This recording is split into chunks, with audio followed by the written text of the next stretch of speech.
మహాత్మా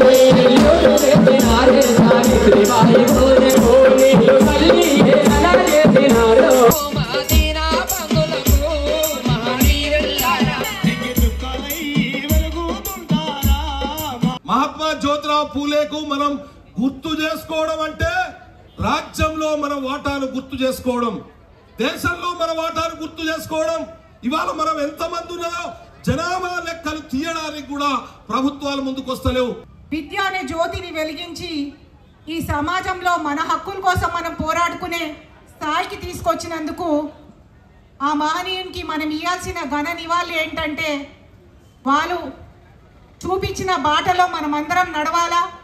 వాళ్ళ ఆశయాలు ముందుకు తీసుకొని వెళ్ళిన రోజే మనమందరం కూడా వాళ్ళకి నిజమైన నివాళులు అర్పించినట్టు. పులే గారి ఆశయాల కొరకే మన రేవంత్ అన్న, మన ముఖ్యమంత్రి రేవంత్ రెడ్డి గారు కూడా 42% రిజర్వేషన్ తీసుకురావాలనే ప్రతిపాదన పెడుతూ బీసీల యొక్క సమానత్వం, విద్య, ఉపాధి కోసం కృషి చేస్తున్నటువంటిది మీరందరూ కూడా చూస్తున్నారు.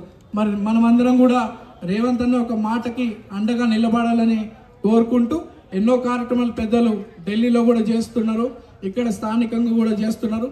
వాళ్ళందరూ కూడా కృతజ్ఞతలు చేసుకుంటూ మా వంతు సహాయం సహకారం ఎప్పటికీ అన్నిటికీ ఉంటుందని చెప్పి తెలియజేసుకుంటూ ఏవైతే పులే గారి కళలు ఉన్నాయో అవన్నీ కూడా నిలబడడానికి మనం అందరం కలిసి పనిచేయాల్సిందిగా కోరుకుంటూ నాకు ఈ అవకాశం ఇచ్చినటువంటి పెద్దలందరూ కూడా ధన్యవాదాలు. దేశ చరిత్రలో ఒక చరిత్రకారుడుగా నిలిచిపోతాడని, ఇవాళ మనంతా కూడా పూజించుకునే స్థాయికి ఎదుగుతాడని మాలి కుటుంబంలో పుట్టినటువంటి పూలే గారు 200 సంవత్సరాల క్రితం దూరదృష్టితో అంటరాని తనం మీద పోరాటమే కాకుండా వారితో పాటు వారి సతీమణి సావిత్రిబాయి పూలే గారు విద్య విషయంలో, చదువు విషయంలో వారు చూపిన చొరవ, సాహసము ఎప్పుడు కూడా మర్చిపోలేము.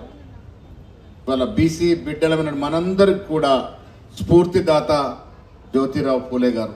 గుండెలా దాచుకుందాం, మన గురించి ఆలోచించటోని, మన ఆకాంక్షలను గౌరవించటోని ఇలా వాళ్ళని దగ్గర దిద్దాం, చేరదిద్దాం. మనకు ద్రోహం చేసినోని, మనకు వ్యతిరేకంగా పనిచేసినోని, మన ఉద్యమాన్ని కించపరిచినోని ఇలా బంద్ చేద్దాం అనుకున్నా కానీ ఒక ఆమె లిక్కర్ రాని గుర్తొచ్చింది. ఓరామె లిక్కర్ రాని కల్వకుంట్ల అనేది మర్చిపోయారు. ముదుసల నుంచి పెద్దల వరకు ఎవరిని అడిగినా ఏమంటారు? ఢిల్లీలో లిక్కర్ రాని అంటారు. ఆ లిక్కర్ మరకలు ఓనికి ఎట్లా మా మహేష్ అన్న ఊకోడు, పొన్నం ప్రభాకర్ ఊకోడు, పూలే విగ్రహం పెడతారని ఆమెకు తెలుసు, పార్క్ లో పెడతారని తెలుసు. ఆమె ఏం చేసింది? పూలే విగ్రహం అట అసెంబ్లీలో పెట్టాలని డిమాండ్ చేస్తుంది. నేను అంటున్నా, మేకల మందకు తోడేళ్లు కాపలకు ఉంటాయా? ఉంటాయా అని నేను అడుగుతున్నా.